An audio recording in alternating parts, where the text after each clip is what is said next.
आता आपल्या सर्वांना माहिती आहे की आज अजितदादा पवारसाहेब आज आपल्यामध्ये राहिलेले नाहीत. खरं तर तुम्हा सर्वांना माहिती आहे की दादांचं आणि माझं नातं एक वेगळं होतं आहे. संपूर्ण राज्याला माहिती आहे. माझ्यासारख्या कार्यकर्त्यावरती, एका शेतकरी कुटुंबातल्या मुलावरती दादांनी खूप मोठं प्रेम केलं आणि आज ही जी काय माझी राजकीय पदं असतील ती पदं मला दादांनी दिली आणि आज दादा नाहीत हे दुःख तर आहेच. पाठीमागं आम्ही 2 दिवस होतो, त्यानंतर थोडं श्रद्धांजली सभेमध्ये जिल्हा परिषद निवडणूक असल्यामुळं गेली 2-3 दिवस इथं आलो नव्हतो. आज दादांचा 10वा दिवस आहे. या निमित्तानं राज्याच्या उपमुख्यमंत्री सुनेत्रा वहिनी पवार यांना आत्ताच भेटलो, सांत्वन भेट दिली आणि वहिनींना एवढंच सांगितलं की शेवटी दादांचं दादा एक कामाचे माणूस होते. दादांचं काम, दादांचा आदर्श, दादांचा विचार घेऊन आपण सगळेजण एकत्रितरित्या काम करूया आणि दादांची आठवण, जे दादांच्या पाठीमागचे कार्यकर्ते असतील यांना निश्चित प्रकारे दादांच्या आठवणीप्रमाणे, दादांच्या इच्छेप्रमाणे, ज्याप्रमाणे वहिनी तुम्ही स्वतः पाहिजे ह्या गोष्टी सगळ्या तुम्हाला माहीत आहेत.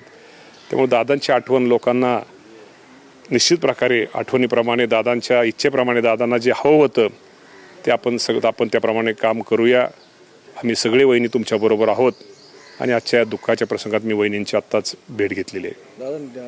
दादांच्या निधनानंतर आज 10 दिवस होत आहेत. अनेक स्तरातून घात अपघात या विविध चर्चा सुरू झालेल्या आहेत.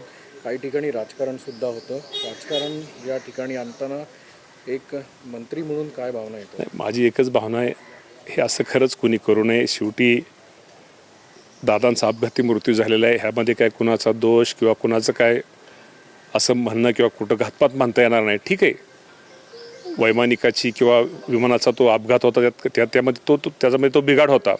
ह्यातमध्ये घातपात वगैरे असं मला तर आता प्रथमदर्शी कुठं वाटत नाही. आणि मला सगळ्यांनी एक विनंती करायची, हा दुःखद प्रसंग आहे. विनाकारण असा लोकांचा गैरसमज कुणीच करू नये. शेवटी हा विमानाचा अपघातच होता. मामा, या सगळ्या घटनेनंतर जी सातत्याने राष्ट्रवादीच्याच नेत्यांमध्ये जी चर्चा आहे की विलिनीकरणच्या संदर्भात दोन्ही राष्ट्रवादी एकत्र येतील, कारण दादांची पण ती इच्छा होती, अशा पद्धतीने नाही, माझं म्हणणं अजून आपल्याला 10 दिवसच झालेले या बाबतीमध्ये खरं तर चर्चा किंवा अशा बातम्या किंवा हे करण्यावर हे खरं अजून ठीक आहे. वहिनींना अजून 13 दिवस, आता सोमवारी 13वा दिवस होता, 13 दिवस झाल्यानंतर या बाबतीमध्ये चर्चा करता येईल. शेवटी जे आमचे वरिष्ठ नेते या बाबतीमध्ये योग्य तो निर्णय घेतील. पण अजून सगळं कुटुंब दुःखामध्ये आहेत, वहिनी दुःखामध्ये आहेत. या बाबतीमध्ये कुणीच ह्या गोष्टी चर्चा मला वाटतं करू नयेत किंवा चर्चा समोर पण आणू नयेत.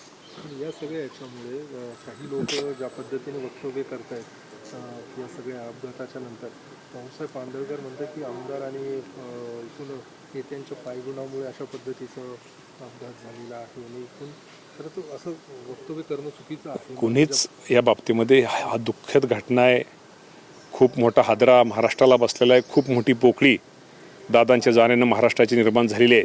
या बाबतीमध्ये कुणीच असं वक्तव्य या दुःखद प्रसंगी अजून 13 दिवस तर कुणीच असं वक्तव्य करू नये. माझी त्या सर्वांना हात जोडून विनंती आहे.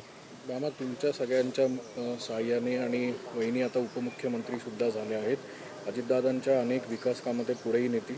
राष्ट्रीय अध्यक्षाच्या सोबत देखील अशाच काही चर्चा ज्या आता माध्यमांमध्ये येत आहेत, काही बाहेरसुद्धा येत आहेत.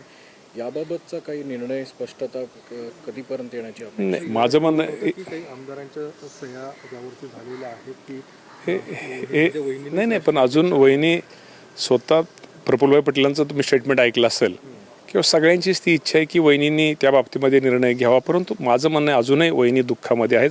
अजून 13 दिवस होऊन जाऊ द्या आणि 13 दिवसानंतर आमचे अध्यक्ष तटकरे साहेब असतील, प्रफुल्लभाई असतील किंवा आमचे जे ज्येष्ठ मंडळी आहेत, हे सगळेजण एकत्र बसून योग्य तो निश्चित प्रकारे निर्णय घेतील. पण माझं या बाबतीमध्ये आपल्याला विनंती की 13 दिवस कुणीही या बाबतीमध्ये चर्चा या दुःखद प्रसंगी करू नयेत आणि वेगवेगळ्या बातम्या कुठेही कुणी प्रसारितच्या बाबतीमध्ये कुणीही कुठल्या नेत्याने वक्तव्य करू नयेत. या सगळ्या अपघातानंतर याची चौकशी सुद्धा सुरू आहे. CID चौकशी सुरू आहे. जी माहिती मिळते की काही लोकांची चौकशी करण्यात आलेली आहे. असून जे काही खाजगी होते, खाजगी सचिव होते, त्यांच्या काही चौकशा झालेल्या आहेत. काही माहिती आपल्याकडे नाही, या बाबतीमध्ये कुठल्याही प्रकारची माहिती नाही आणि तसं नसावं पण.